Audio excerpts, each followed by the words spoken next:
That's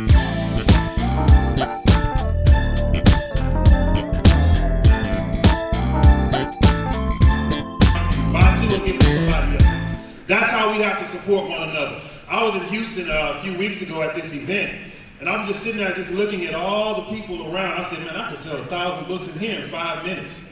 That's the mindset we should have here. When the brother came here from Turkey Leg Hut in Houston and sold 65,000 turkey legs, made $1 million over the weekend, we should have that same mindset when you got to stand in line and buy Fred's book, if you have to stand in line to do it. But that's the mindset we have to have, and that's what I wanted Evangelist Henderson to do, and that's what she did and took us there. So, without any further ado, we're going to go ahead and we're going to do the vendor table.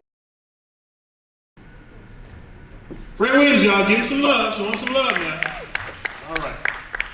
All right. So here we go. Let me see your book. This is what we're going to be talking about. So we're talking today about The Fires of Greenwood, a novel based on the Tulsa riot of 1921. So, Fred, we're going to have a conversation about this book, because remember, we want to get people to buy it, but more importantly, we want to make sure this story is told. So first of all, why The Fires of Greenwood? Talk about that title. Well, because the Greenwood Avenue was the main boulevard where all the black businesses were located. And that's where the torch first. When the planes came in and started to bomb the area, they bombed down Greenwood first. And there's a reason why the planes had to come in. So when you talk about, hold on, let's go back. You talk about, where are we talking about? What city, what are we talking about? Tulsa, Oklahoma, 1921. The north side of Tulsa was known as Greenwood. It was the black segregated community. Okay, keep going. And they had built up probably the most prosperous black community owned by black businesses in the country. For example, the J. Stratford Hotel was as good as any hotel by a black person in the country. 54 rooms, 2 stories. He had a ballroom, banquet room. He had everything right in that hotel. He paid for it himself. O.W. Gurley at the Gurley Hotel. That's where W.B. Du Bois stayed at the Gurley Hotel when he came to Tulsa to speak in 1921. Then you had the black veterans who came back. O.B. Mann had the Mann grocery store. It's where all blacks went to buy their groceries. You had a clothing store, you had a jewelry store. In fact, those of you know something about the story, Dick Rowland was known as Diamond Dick because he bought his diamond ring from the jeweler right there in Black Wall Street. So we're talking about Tulsa, Oklahoma, Black Wall Street. So why was, before you get into the contents of your book, kind of talk about why the name Black Wall Street. Where did that name come from? Okay, Booker T. Washington visited another city, I think it was Ole, Oklahoma, and on his way to Ole, he stopped in Tulsa. He was so impressed with what blacks had done there that he named it Black Wall Street. Of course, at that time, it was Negro Wall Street. But after Negro was no longer acceptable for us, I don't know why, but anyway, it wasn't. We changed it to Black Wall Street. So why do you think this story is not more prevalent, not more told, not just in schools, but just throughout Black America? Why now is this story being told? Well, after the massacre occurred, the officials in Tulsa were so ashamed of what happened, they took it out of the history books. They took it out of the newspapers, they took it out of everything. And the interesting thing is the rest of white America went along with it. So they buried it. It's a conspiracy of silence.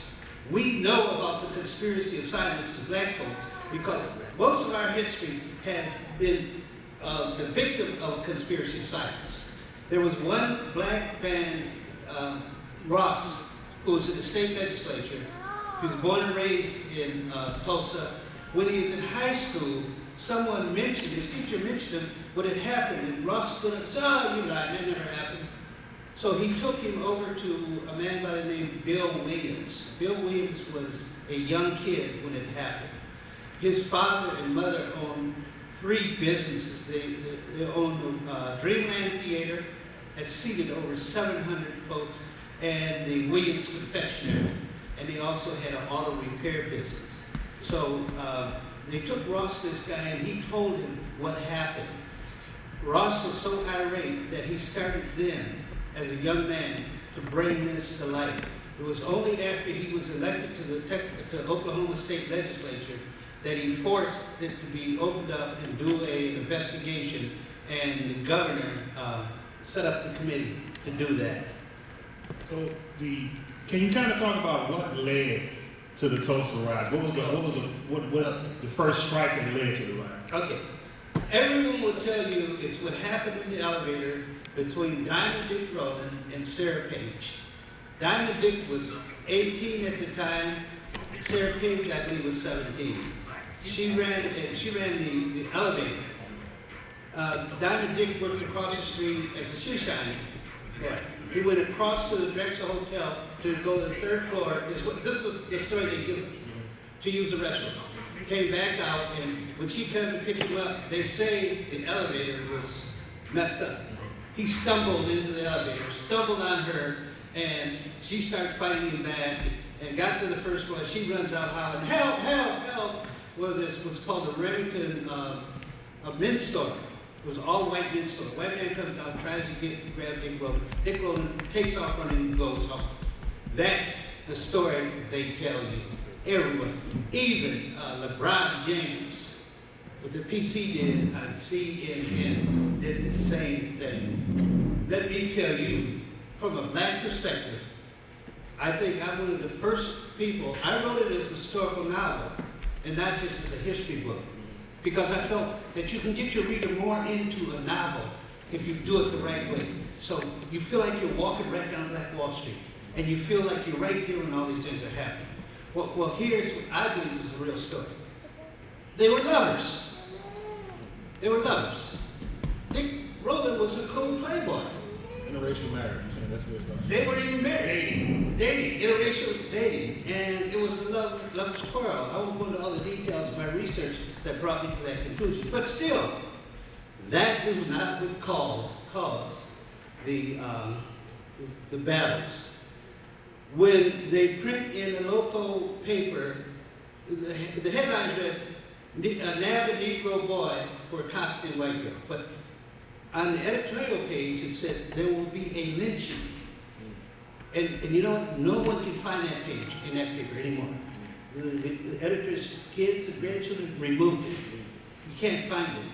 So the veterans, some brave black men who'd gone over and fought in World War I, they came back to Tulsa, and they told white folks, "You will not lynch anyone as long as we veterans are here." So they saw the paper.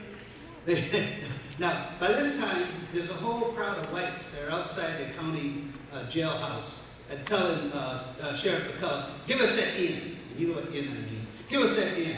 McCullough says, "No, I'm not going to do that." He put sharpshooters on the roof, and he said, "The first person that comes up these steps, we will shoot and kill you." So the white mob, they kind of calmed down. So now, this is the great part. We're going to have this in the movie. By the way, we're making a movie with Danny Glover right now to be our executive producer, and we're raising the money. Now, you got to picture this. 1921, all these racist whites with guns and drunk standing out here. Here come these black veterans, marching between them and the courthouse. Well, Sheriff McCullough comes out and says, "OB, what are you doing, man? I got this under control." And OB says to him, "We're here to make sure they don't lynch Miss Damie's baby boy." And he says, "I got it under control, man. Just go back over." So once he convinces OB man that everything's fine, the blacks start back across the tracks. These whites are irate. One of them comes up to OB, and please, I know we don't like this word, but this one I have to use it. I don't know one's offended by it. He walks up to OB and says, "Nigga, what you doing with that gun on the side of town?" OB says, "No, wait a minute, I'll shoot you if I have to." He says, "I'll be damned." He goes to the gun, and OB man shoots and kills this white man on the white side of town. That's what caused it. And those white folks went crazy after that. But I got one more point that's really important. So, the blacks, now these are trained soldiers. They go back on their side of town and they take positions in the buildings. And so these whites, not knowing how well these guys are trained, they come running across railroad tracks. Blacks are picking them up. Boom, boom, boom, boom, boom. They retreat. And they say, damn, what the heck are these guys made of? They go around town and get every white that has a gun, and they assemble around the Frisco Railroad tracks. 7,000 to 10,000. Now, that's not good enough. They get 2 airplanes. 2 airplanes. The planes fly over the black community and start dropping these turpentine bombs, blowing up the buildings. And they keep doing that, and the pathetic thing about it, it got good to them. They not only were blowing up the buildings, but they then went into the community. And actually, there were more poor blacks than rich blacks in Tulsa. And they lived in tissue-thin homes. And when those bombs hit, the homes just went like that. And you actually had blacks running out of their homes, burning up. But the great thing, and they don't tell you this, is that those brothers allowed thousands of blacks to escape before those whites. Then after they do the bombing, the 7,500 whites come in and they just start destroying everything. And folks, man, don't fall for this idea, massacre. I wish they'd stop saying that and talk about the beauty of Black Wall Street. Talk about those brothers who stood up and fought those suckers until they had to go get guns. So, in making this movie and writing this screenplay, there was one thing I kept in my mind. I was writing victors over victims, victors over victims. And so that when you go see that movie, you're going to walk out of there not concentrating on what happened, but saying, those are some bad brothers and sisters. Just like when they talk about the Alamo, they talk about, those are some bad, tough white folks. We want for a change, people say, those are some bad, tough black folks. And that's the reason for doing the screenplay. You heard it. It's a novel based on the Tulsa riot of 1921, The Fires of Greenwood, by my man, Professor Fred Williams. Stop by his table over there, pick up a copy. You can see there's a lot more in here. This brother's written novels about George Gervin and all these other people. So this is the latest. It's really exciting. And also, a little known fact is that the Gap Band, you don't know, the Gap Band, that's where their name came from.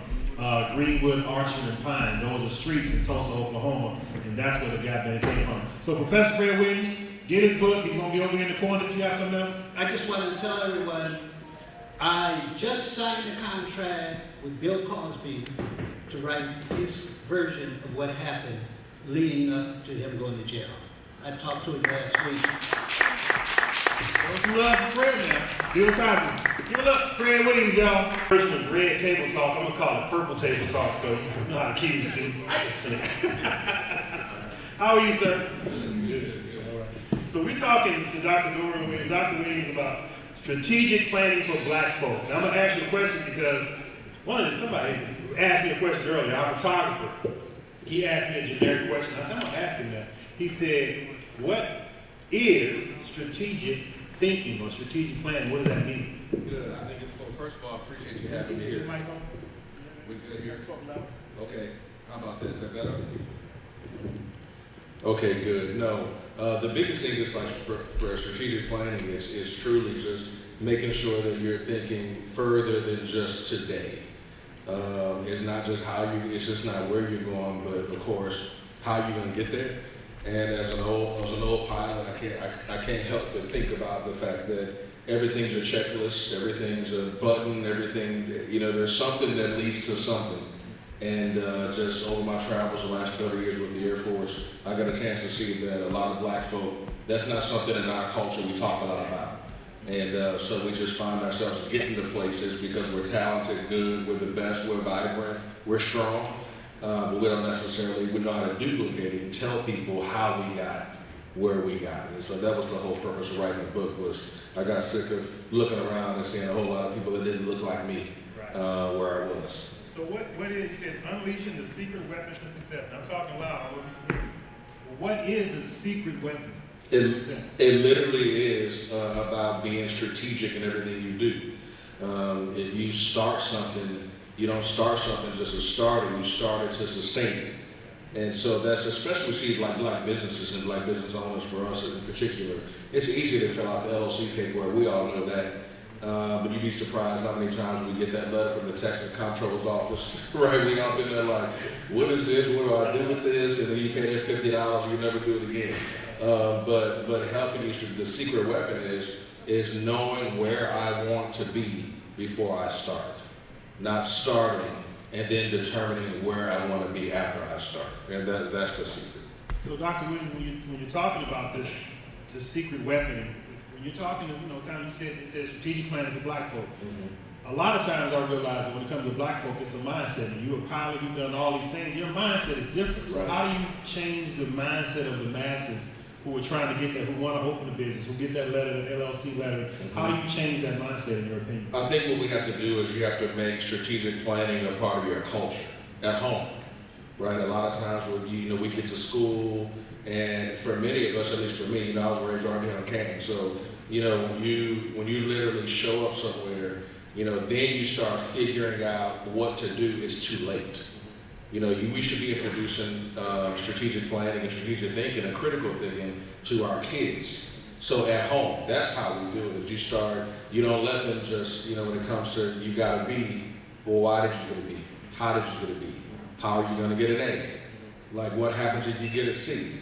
Like, get us to start thinking critically thinking now, then determine if I wanna make an A, what steps do I need to take to make that A? Write it down, then share that with somebody and have some accountability. So when you're saying, I'm going to take you to Come the on. steps part. Mm-hmm. So I am a 25-year-old, 22-year-old college graduate, have my degree and everything. I really don't want to go for a job. I want to be an entrepreneur. Mm-hmm. What's the first step that I take as a black man or woman? Especially black folks, I'm like, why? Because you'd be surprised how many times we do something because we're chasing money, because many of us is first generation wealth, first generation degree. We've never been there before. We just started being able to save for our children's children. We've been preaching that scripture for a long time. The good man leaves a gift and an inheritance for his children's children. And so what happens is if you don't know how to do that, you don't know why you're doing it, then it doesn't matter. So the first thing you have to ask yourself is, why are you doing it and would you do it for free? Okay. Would you do it for free? Because if you do it for free, like you'll do it for a lifetime. But we have a tendency to chase the dollar because we haven't had money. We're new to profit. We're new to revenue in many cases, especially in the South. And so the first question I ask you is why are you even doing what you're doing? What's the purpose? Because that's what's going to keep you long term. Starting answering the question of your why. Why?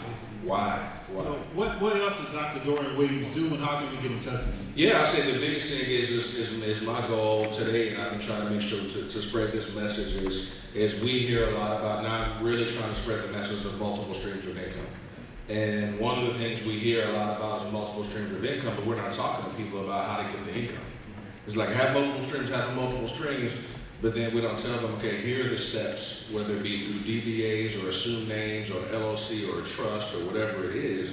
But we're not telling folks, and that was my purpose, going around and saying there's a reason I have 25 different name badges.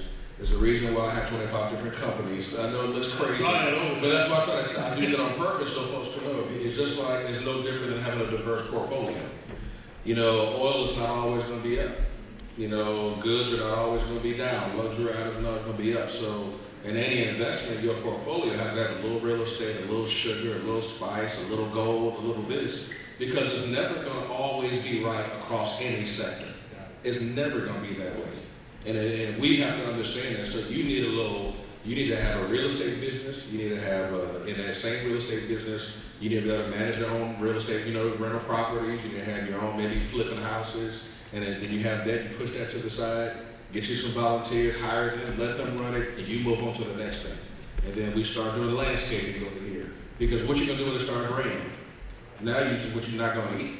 But that's not being strategic. So you have to have something else to help supplement that. So multiple streams of income are great, but folks aren't realizing you have to have the businesses to create the multiple streams of income. Wow. Now, how do we get in touch with you? How does somebody want to pick your brain more? How do we get in touch with you? Absolutely. Well, my office number is 210-838-9910, and that you can come to my table. I have a business card there, or you can go to juststrategybrother.com. And one of the things we do is we started something called the Greenwood. That's why I love the brother that came up talking about that. That's free. We started the Greenwood Initiative, which would eventually become the Greenwood Center. So what we did, my group and I, we just bought the Mlk Center, which is a 15,000 square foot co-working space. Black owned. And so for us, I want our, Right here in San Antonio? right here in San Antonio. We just bought that January 1st. So I want us to know you have a place to come and brainstorm, strategic think, and I do business coaching on site for folks under the Greenwood Initiative for free. And so there's no excuse. I'm a retired lieutenant colonel. I don't have to charge you a bunch of money. You show up, you say, I want to start a business, and we're going to help you do that. And that's our goal. So the Greenwood Initiative right now, but eventually we're going to have the Greenwood Center, where we're doing everything from chess clubs, jazz, stuff that we need that I didn't get until I left San Antonio. And I hate to say that. I had to leave town, and then I realized, like, wow, I don't know as much as I need to know because I got around a different kind of black folk, a more progressive black folk. It's just the reality. So every time I came back home from leave, it just broke my heart. Wow. I was like, you know what? We should be doing better. While we don't see more franchises on the east side, while we don't see, like, when we leave church, we have to go to another side of town to go eat. It's just ridiculous, and you don't know that until a lot of times you leave here. You're like, this don't make any sense. So we have got to start building it from within and stop expecting other people to do it because they're not going to do it. Well, you heard a strategic plan for black folks. Stop at Dr. Williams' table. Jermaine, I didn't know he was a retired lieutenant colonel. Brother, too young to be retired. Don't do that. My name was a good. Show us some love, though, Dr. Dorian Williams. Stop at his table, get his book, pick his brain. We're going to come back and sing jolly. So thank you, Dr. Williams. We're going to go over there. We're going to show you some love. All right, we're going to have you back soon, all right? God bless you. Thank you, Dr. Williams. We're going to bring up our next vendor / author. I'm telling you, these people have so much to say. I'm so excited. Show some love as she comes to the stage for Sandra Reese Jala.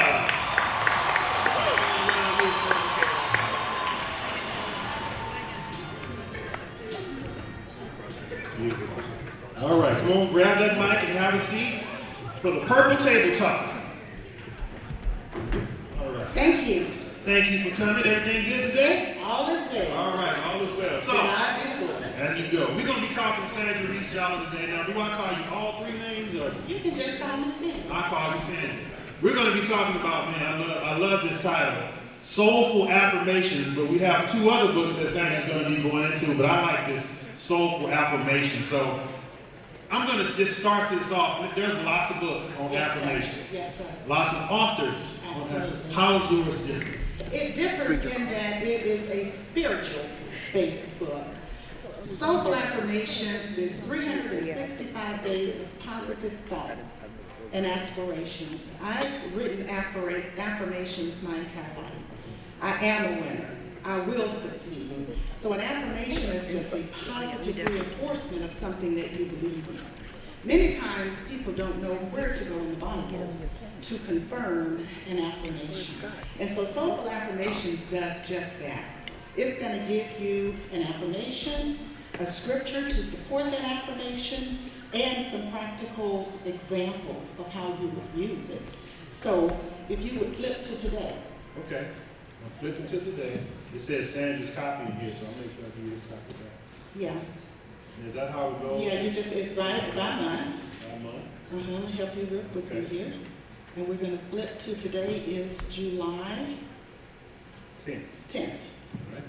That's the 4th. So I'm going to let your fingers do the walking from there. 6, 7, 8, 10. All right. Jeremiah 29:11. For I know the plans I have for you, declares the Lord. Plans to prosper you and not to harm you.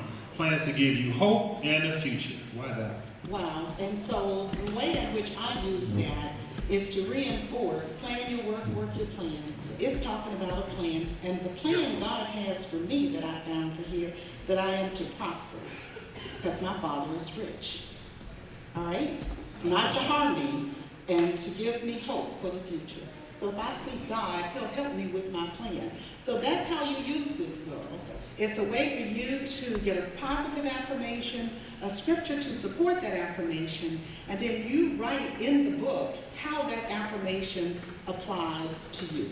So you also have quotes in here. See the quote from Denise Polate Kelly. I will plan based on proper preparation. So are your quotes just scripture based, or you use other authors and what they say? Yes, actually the book is comprised of me and 40 other authors have come together to strengthen a message of affirmation. And so yes, it's all going to have every affirmation will have a scripture. Because I'm all about, my mantra is joy, inspiring, motivating, and encouraging. And we can only do that, I believe, with God's book as our basis, and that's the Bible.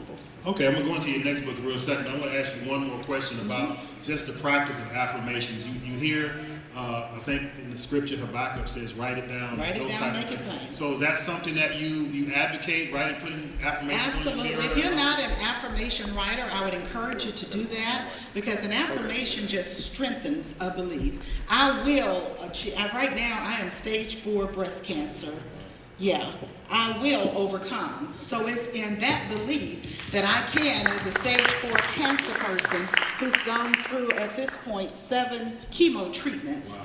I will overcome. So it's in that positive reaffirmation and knowing that my God will strengthen me. And so I believe that. I walk in that. So if you're not a person who does affirmations, I would strongly encourage you to use this book. We've got 365 of them. I am a successful business person. I will put together a strategic plan. I'm going to do that by December 31st. And so I hold myself accountable. That's what affirmations do for you. Wow. Okay, let's go into this next one. Let's go to the next one. This one is called The Joy in My Journey with Cancer. Now, this has to be a very personal story. That is a very personal story. When I was first diagnosed, and I'll be very quick, when I was first diagnosed with breast cancer in 2016, I could find a lot of books, but I could not find a book that, one, gave me an experience, because I had no idea the terminology they were using with cancer. So I made sure that I'm educating us on some of the terminology. I had my oncologist write the forward to validate that. The second thing, I could not find scripture. You know, when you're going through a battle, you need to be able to access scripture. That's right. All I could find was gloom, doom, I'm done, all of that negative stuff. So I needed something that would give me joy. So since I couldn't find it, I wrote it myself. Wrote about it. Come on, show us some love now. Y'all know that's powerful. That's powerful. In my journey with cancer. So you're still on this journey. I'm back on the journey. 2016 to 2020, I was cancer free, but it likes me. It decided to come back to my body. So God is using me. See, that's where the affirmation is. God will use me based on where I am. That's an affirmation that's all over my wall. So God is using me right now to inspire, motivate, and encourage others who are on a journey whose faith is not as strong. So yes, I'm back on this journey. Wow, she's on this journey. So 17 months. 17 months. So what's next for Sandra Arjala? What's next in your writing venture? What's next? The next thing in my writing venture actually is a workbook to go along with my second book. It's called Overcomers. It talks about 7 women in the Bible. Ladies and gentlemen, if you don't have someone in the Bible that models a situation that you're going through, you should do that. And if you need help, the Overcomers talks about 7 women in the Bible and the struggles that they had. So we're not just starting with struggles. It went all the way back and how they overcame. Wow. Yes. Y'all have to stop by Sandra's table now. Show us some love. We got one more. Go ahead. I have one Go ahead. more. Let me show it again. I'm going to hold it for you. You talk about it. I am the president of an organization, a nonprofit called WINGS. WINGS stands for Women Involved in Nurturing, Giving, and Sharing. We're all about providing insurance for or underinsured people who have breast cancer. And as you can see on the book, I'm the only African American woman on my board, and I only have one African American person who's in the program. Right now we've got about 60 women that we're treating who can't afford, like you and me, many of us, to have insurance. And so I want to get the message out to our community. If you come across women who are uninsured, underinsured, send them our way. Some women don't even have money to get a mammography. And so if you encounter that, WINGS is what we do. We provide wings for women to give them an opportunity for life. That's who I am, and that's what I do. You got an earful with Sandra Jolly. Show us some love, please.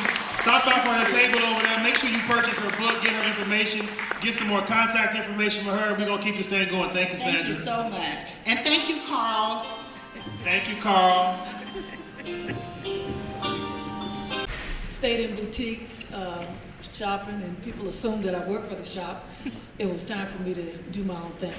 So I started out representing and selling for other boutiques. And after traveling around the United States, making no money doing for other people, my husband said it was time for me to do my own thing. So 35 years later, here I am. 35 years. Yes. So one of your line items is personal shopper. Yeah. What? You mean like you can go shop for me? Oh, yeah. What does that mean, personal Yeah. shopper? For you people who don't like to step inside of a store, boutique, or anything like that, Really? I just get to know you, and I like for you to view what I have. And like I said, I have a few samples here today, but I've always had a full service boutique. So not mainly for you guys, y'all just didn't buy enough for me, so I cut that out. So the women, you know, we're always gonna, well, everybody can't speak like you. But for the ladies, we know we need more than what y'all need. Because y'all can do a couple of suits and mix it around. But for us ladies, we have to start from head to toe. So it's what I do. So I just feel like Santa Claus year round, dressing up folks. But it's fun. I do travel around the country doing fundraiser fashion shows. Yes, for different churches, organizations. And I'm proud to say I was probably the only boutique in San Antonio who would give a portion of my proceeds back, especially to the churches. So now I see other people are getting there, which is good. That's a good little competition going on. So you can't be God-given, so it's worked for me. It's worked for me. So one of my MCs, one of the MCs, the host of this event, his name is Jermaine Coleman. Don't tell him I'm talking about him. So Jermaine has a lovely, beautiful wife. She's a member of Delta Sigma Theta. Christmas is coming up. What advice would you have for Jermaine to get his wife something that she could have never imagined from Ethel's boutique? Well, I just asked him, what does she like? Is she a girly girl or bling bling or more conservative? So, and then hopefully I'll get to meet her and she not know why. Oh, okay, so that's what I'm saying. That's part of the process. Oh, You yeah, meet the person. yeah. Because, you know, us ladies, we'll take something back in a minute. But I'm happy to say most of my clients who I have had for 20, 25 years, a lot of them are here in San Antonio. They are so happy. Like our friend right here, she's been buying from me, Henderson. Oh, the evangelist?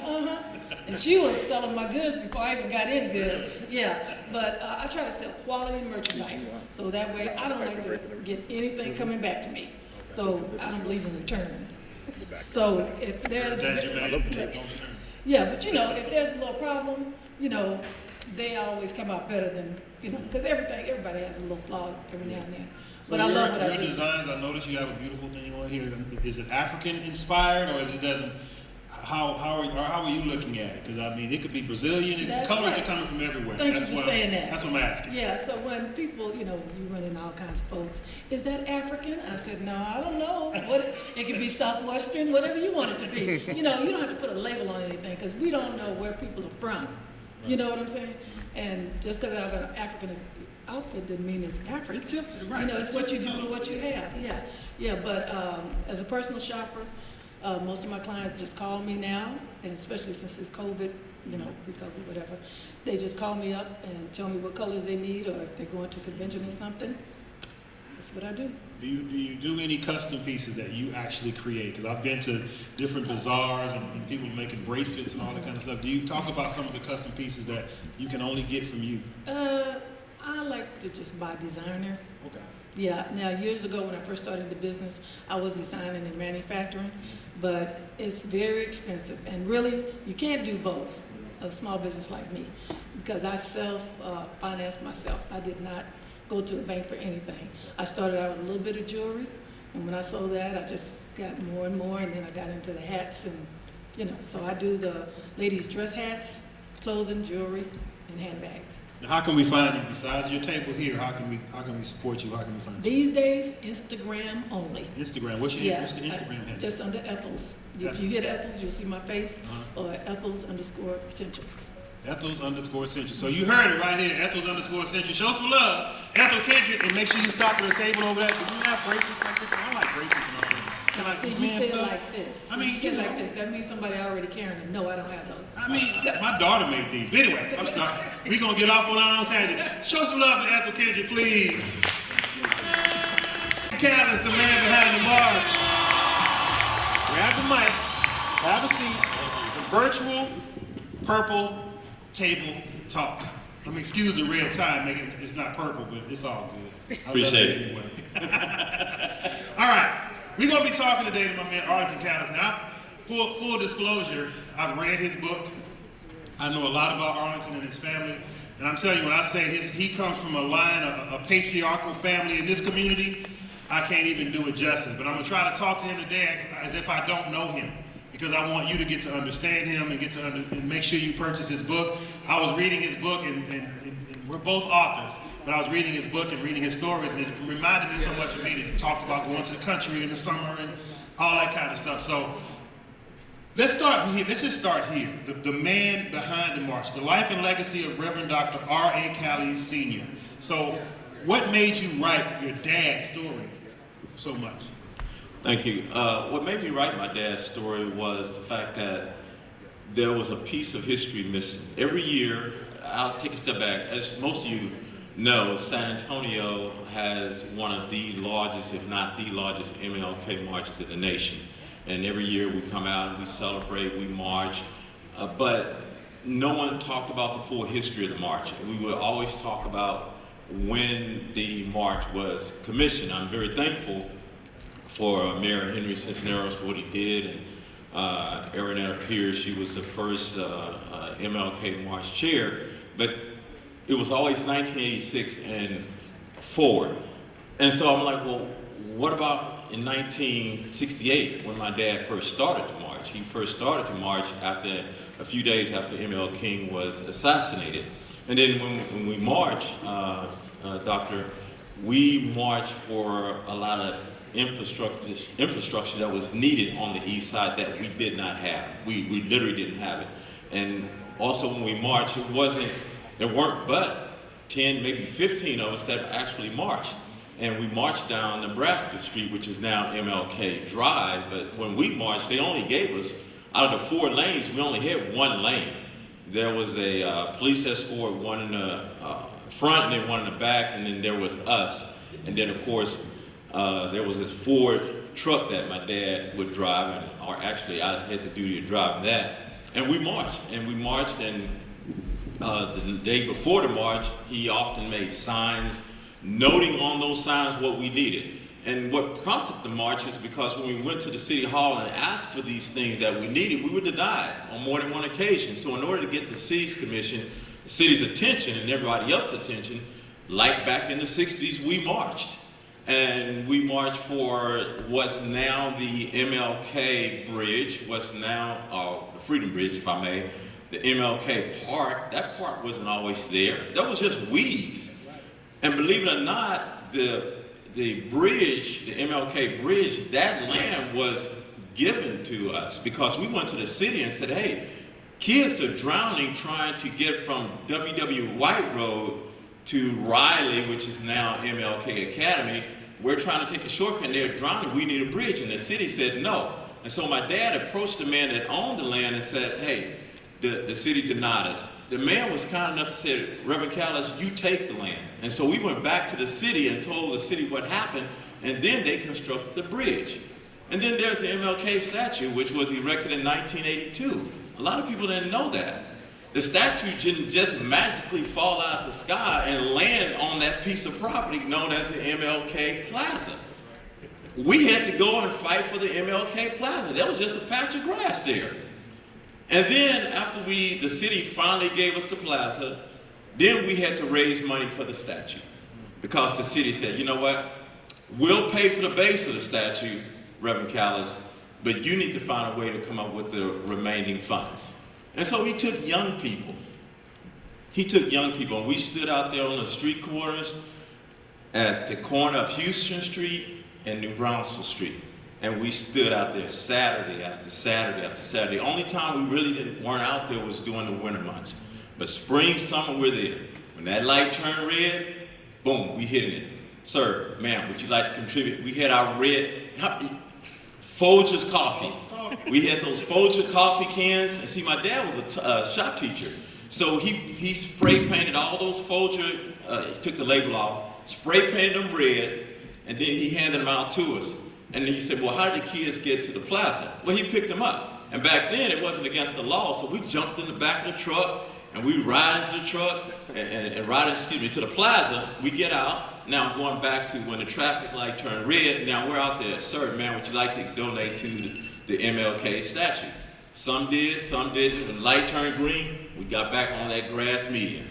And in all those years, thank God, not one of those kids got hurt.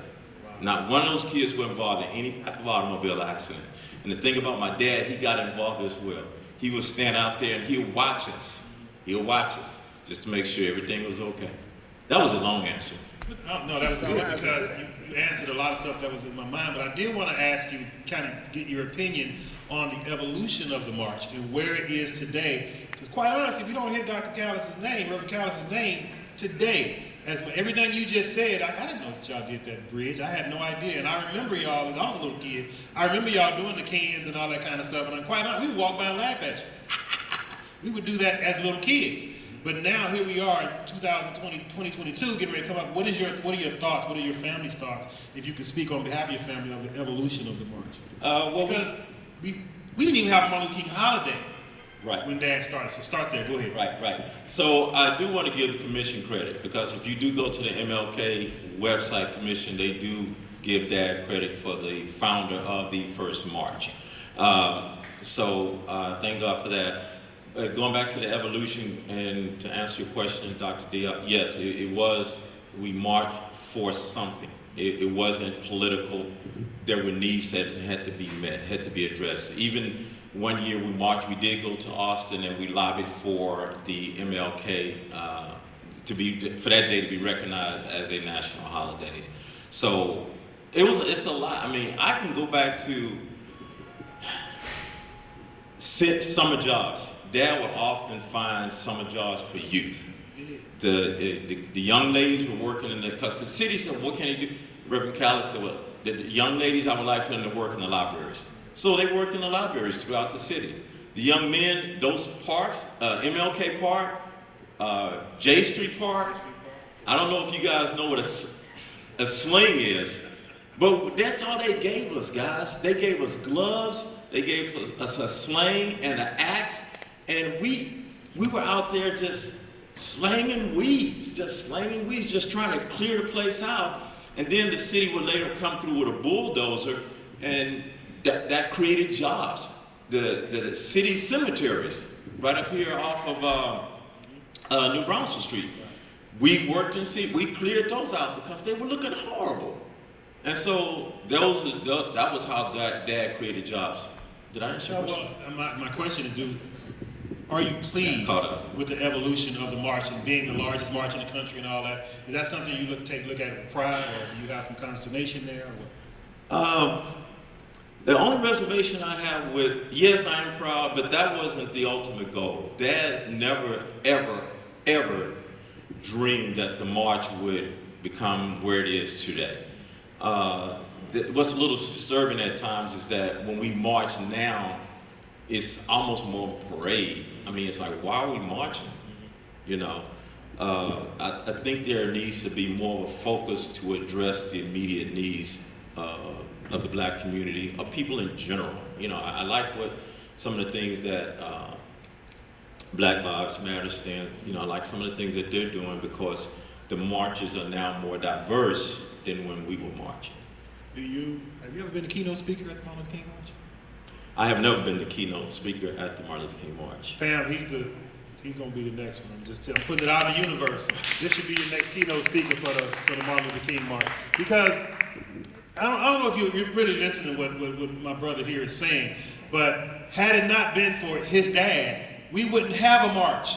That's what I want everybody to understand. We wouldn't have one at all.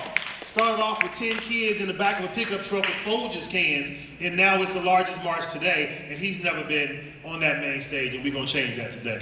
All right. All right. My man, Arlington Callis, we're going to keep it moving. Give him some love, Arlington Callis. Get his book, The Man Behind the March, right over here. He also sells real estate. He sold me my house. Okay. Out of your chairs. Do a little something that we like to call the Soul Train. Y'all know my little brother, Jermaine Cole. Show some love for my man, your best friend, J. Cole in the house. All All right, Mixx family, y'all been sitting down, you've been cramping up, you've been doing all those things. We finna go old school with you. I know you're like, oh, I remember that right there. I remember that. I do remember that beat. So what I need you vendors to do right now, we don't got too many people in here. So vendors, come on my way. Come on to the black carpet. Come on, hey Doc, y'all talk some more carpet. Come on over here, man. Yeah, bring them with you. Bring them with you, Doc. Bring them with you. Yeah, there we go. Come on down the side. You know how this goes. Oh, you don't recognize what? All right, I'm Don Cornelius. We gonna get ready to have some fun with y'all. I know you've been waiting all week to see me, so I need you to come from over here. Y'all come on right here. We on the side, right here. We on that side over there. Y'all know what y'all hold. Why y'all act? Hold on, Direct. Stop the music, Direct. Stop the music. Y'all about to make me act my color. Y'all know good and well what goes on the Soul Train line. You line up on two sides of the runway. You know, excuse me, young man, young miss, can y'all come help me real quick? They act like they don't know how to do. I'm gonna get you right here, brother. We gonna go this way. Now, sister, can you come here, young lady? Let me get you right here, ma'am. Thank you so much. Okay. They act like they don't know. This was their era. This was before us. Okay. So I got this young man, young woman. Now come on, sugar. You can just stoop boogie, whatever you want to do. You can just do one of them. You can go left or right if you want to. Don't matter to me. Come on over here. Join them over there. All right. So this is the mixed version of the Soul Train line. We about to have some fun. Thank y'all so much. Thank you. My bad. I switched voices. It's your man, Don Cornelius. Thank you once again for tuning in for this episode of The Soul Train. I got Ronald Isley, brother. I got Bobby Brown before he was on crack. So we gonna have some fun right now. DJ Direct. Let's do what we do, baby. Oh, yeah, Direct. Okay, so I'm gonna start it off. And I'm gonna go now. Y'all start it off. Come on, what you got now, my brother, my sister? Come on, it's on. Yeah, baby. Let's slide, yeah. Hold on, come on, and just, here we go now. Oh, yeah. Come on, doctor. Hey. Let's get it. Yeah, come on, doc, you up now. Let's go, you up. Whatever, oh, you just running, man. Well, you doing it. Oh, you killing it. Come on, sugar. Come on, man. Let me suck it. Now I still got it, boy. Don't get none on you. Oh, shut now. Who we got? Come on. Let's get it, girl. I know you about to work it. Oh, I see you. Work it then. Oh, shuts down. Come on. Let's get it, nail. Let's get it, sis. Come on. Miss AKA, oh, with the snap. You hit with the snap now. Oh, snap. I knew it. Get it, little girl. Hit him with it. That prep. You hit with the prep? Don't do it. Oh, AKA in the building. Y'all get it. Let's go. Oh, snap it. Oh, snap the Holy Ghost. We call it the Holy Roll right there. Get it in. Work it. Oh, I see you. Oh, them devils in the house. I see it. Go, sis. Wait, oh, that's the other one. Oh, that's the other one. Wait, hit it. Oh, yeah. Yeah, love it. Get it, my brother. Show me, got it. Get it. Hit it with the old school. That rerun. Yeah.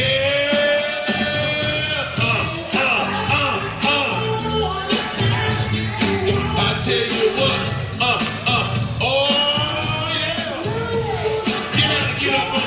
Doing with it. Yeah.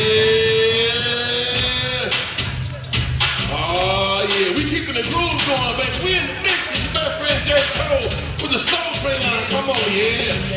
What you got, sugar? Come on. He killing it. Take out the jack, put it back on him. Show boy, they ain't ready with it. What you got? Oh, yeah. Show it like this. She was holding back on y'all. Y'all wasn't ready.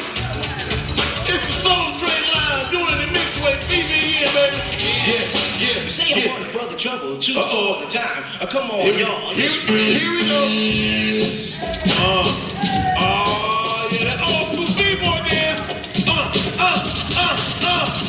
Yeah, DJs are rectifying the sound. Carl Booker, the man in charge of everything, make it do what it do. Yeah, girl. Y'all gonna make me oh, y'all ain't gonna show me out. Hold on, put my mic down.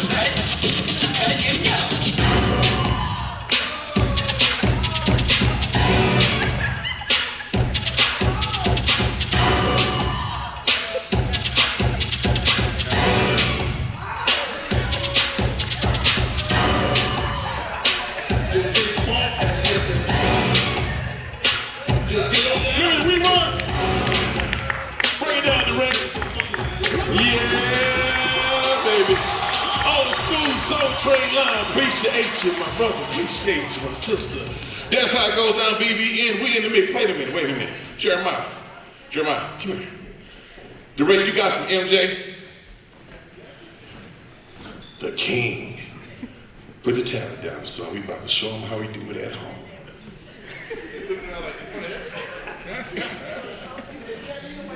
Now, if the 2-year-old was awake, y'all be in trouble. Come on, Jeremiah. Oh, yeah. Yeah, Jeremiah. Show them how it works, son.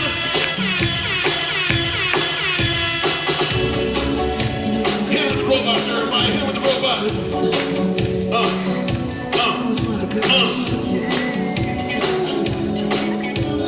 Yeah, Jeremiah.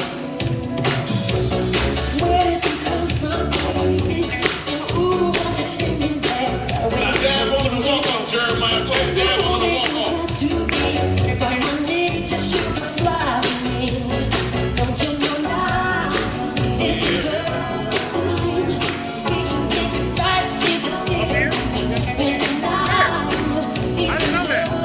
Get some of the rest. Let me take it to the max. Yeah, Jeremiah, you got high five. Good job, buddy. My man.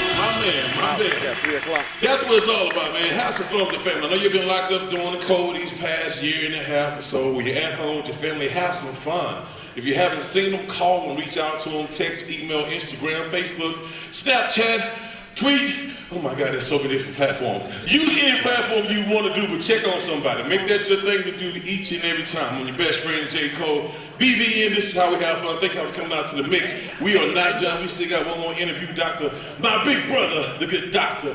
Please welcome back the good doctor, Majin Dia. Gotta go over there so we can turn over there. Thank you, J. Cole. Show some more love for my man, Jermaine Coleman, your best friend, J. Cole. We want to have fun with this. We want to keep these events going. We want y'all to share the knowledge with your friends, with your networks, because we want this thing to grow to the point where we have to have people standing outside. So our final author/vendor of the evening, of the afternoon, show some love for the one and only Evangelist Brenda Henderson and her red sneakers. You know what she's doing. Come on and sit down at the virtual purple table.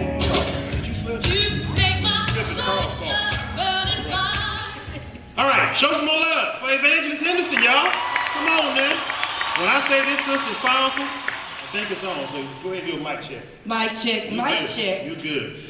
When I say this is a powerful sister, y'all have no idea. I had the pleasure of hosting her a few weeks ago at another Leaders Are Readers event. And when I say she had everybody pretty much in tears, that's the type of sister that we have with her. So we want to be talking about her book. She has a few books, but today we're going to be talking about Mama Ain't Always Right, A Journey to Forgiveness. So Evangelist, let's just start here. Why is it important, in your opinion, to forgive? Well, according to Luke 6:37, it says, judge not or you'll be judged. Condemn not or you'll be condemned. And if you don't forgive, you won't be forgiven. So it's important to me to forgive and to teach others how to do so as well. So when you say mama ain't always right, are you saying that our parents told us not to forgive? I mean, what is it a play on Mama the Ain't Always Right is really a play on the fact that none of us is always right. Because not one of us are perfect. Nobody's perfect except God. And if you look at the subtitle that says A Journey to Forgiveness, the book is based on a young lady who was adopted by an abusive parent, one that was emotionally and physically abusive, as well as verbally. And through this lifetime of this person's childhood, completely into adulthood, she had a problem forgiving who she knew as mama. Forgiveness is important because unforgiveness is an illness. It makes you sick. It makes you bitter. It makes you hateful. It makes you hold on to things. But forgiveness is the cure.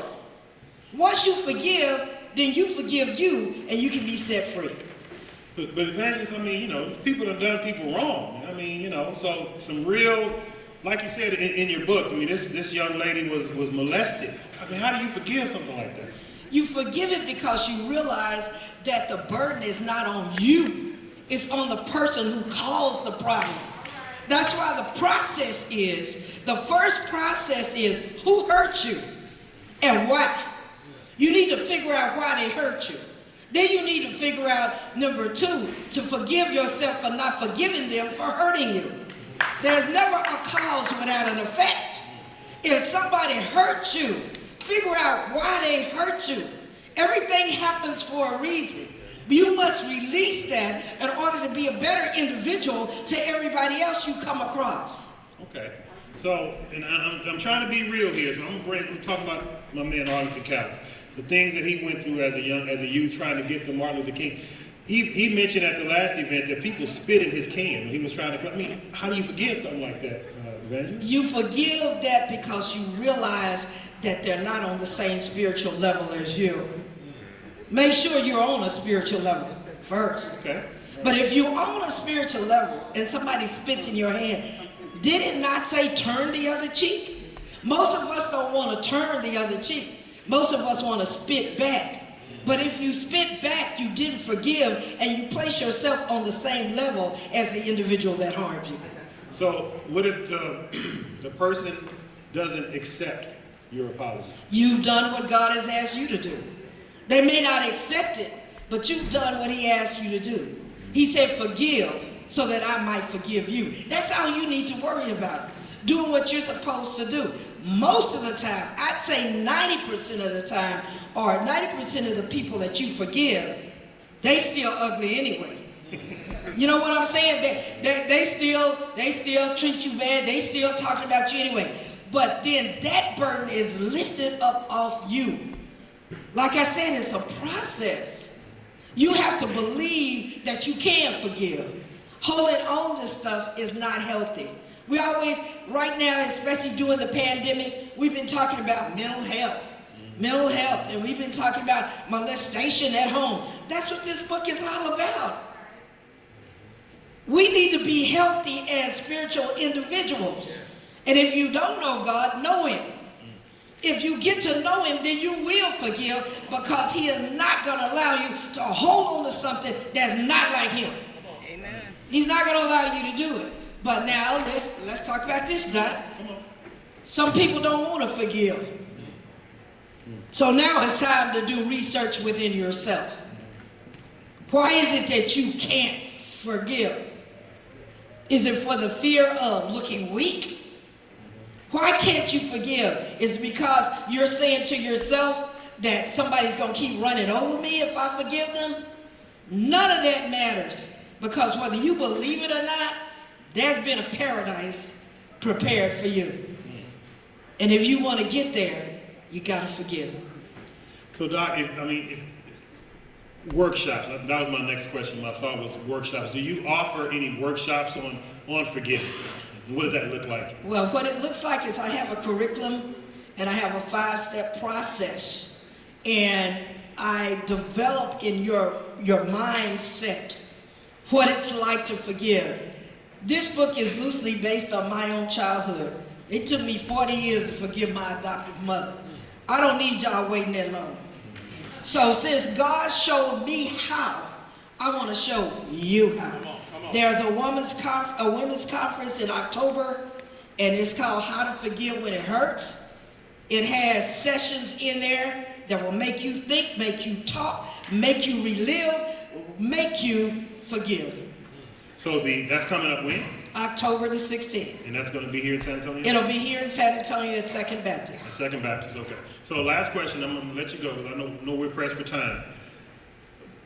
When you're trying to forgive somebody and the person that harmed you is dead, can you still forgive them? You can still forgive them. There's not an excuse because they're deceased. Guess why? Because you're not dead. Come on. You're the one still alive. You're the one still bitter. You're the one still hurting. Hanging on to something that has already diminished itself is ridiculous. You still have to pass that way. We all have to pass through death. It goes right back to what I said. If you want him to forgive you, you must forgive, even though they're gone. So Evangelist, we got 20 seconds. I know everybody in here has problem with forgiveness. I know there's somebody we have not forgiven, including me. So what will you say to us as you finish this conversation? I would say if there's someone that you haven't forgiven, I'm gonna skip you a step, because the first step is know who hurt you. So you know who it is. Let's go to the second step. Forgive yourself. Forgive yourself. And what that simply means is I've got to forgive myself for not forgiving who hurt me. When you get yourself right inside, when you realize, hey, I can be a better person, a stronger person, a testimony to someone else, then you will honestly forgive. I thought I forgave my mom when she was on her bed with Alzheimer's. I said, I forgave you, Mama. I forgive you for all you've done to me. And the Lord told me 6 months later, you didn't really forgive her. You said it, but you didn't mean it. Forgive you. Didn't I tell you she was cold? You heard it. Mama ain't always right. A Journey to Forgiveness. Evangelist Brenda Henderson, stop at her table, get her book real quick. How can we get the book if we're not here today? You have a website or anything? Okay, my website is www.evangelistbrendahenderson.com.